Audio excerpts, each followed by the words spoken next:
Бүгін 23 июнь Қарас базарында ушундай вареньега ылайыктуу анжирлар 250 сомдон болуп атыр килограммы. Карагыла. А булар куруттар болсо пакети 100 сом. Бул сарылары 100 сомго. 3 штук, каралары 100 сомго 4 штук, а? 4 штук болуп атыр. Эми арзандайбы же ушундай эле сен болобу, а? Пишип баштады эми. Баштагы булар. Карасы канча экен? Ушундай болот экен. 250. 250дон болуп атыптыр. 3 сом. 100 үчү. 100 Ушундай болуп атыр баасы. Былтыр ошо 200-280 болуп атканда, может арзандайбы, может ушу болушу мүмкүн, эми кымбаттады да. Кымбатлап кетиши мүмкүн. Кымбаттап кетиши да мүмкүн. Ошо. Карап экели. Кимге пайдалуу болсо, жаккан болсо лайк басып, жакшы комментарий жазып, анжир канча сом болуп атыр быйыл дегенге жөнөтүп коебуз жана каналды колдоо үчүн колдоп кетсеңер болот. Бул жерге банк коюп коем.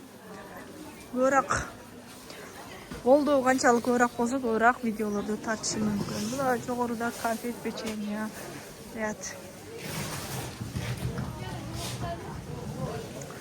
Силерге кошууга кетип атып, эми кыска кылбай бир аз узунураак кылып тартып кетейин деп тартып атамын. Ким спонсор болуп каналды колдогондорго өзү айткан нерселерди тартып чыгарышы мүмкүн. Базарда эл аз, бүгүн 23 июнь. Баары эс алып жүрөт окшойт. Эми сезон келип дагы шабдоллар сурап койлу. Шабдол канча экен? 150. Бул канча? Бул 200 сом экен. Быйыл шабдоллар деле өлө кымбатпы. Честно канча аба? 130 сомдон килосы. 130 сомдон дыйканчылыкпы? Арзан экен, честно, да? Арзан экен, алыш керек экен өзүн. Деген баш жагында.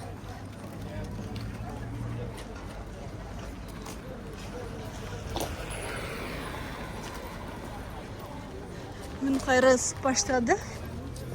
Кече жамгыр жааган болчу. 30 градустан жогору болот апа. И уже 40тан жогору өтүп кетсе чыдап койт экен. Азыр бул жерге жогору жака мына комфорт 3 деген ачылган. Ушул жака обед кылганы келип атам. Силерге бир жолу комфортту көргөзүп коеюн.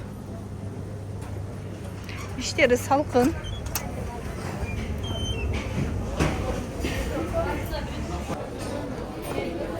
Биринчи этаж, экинчи этаж кенен, кеңири отуруп сүйлөшүп, көңүл жакшы. Эл көп. Шу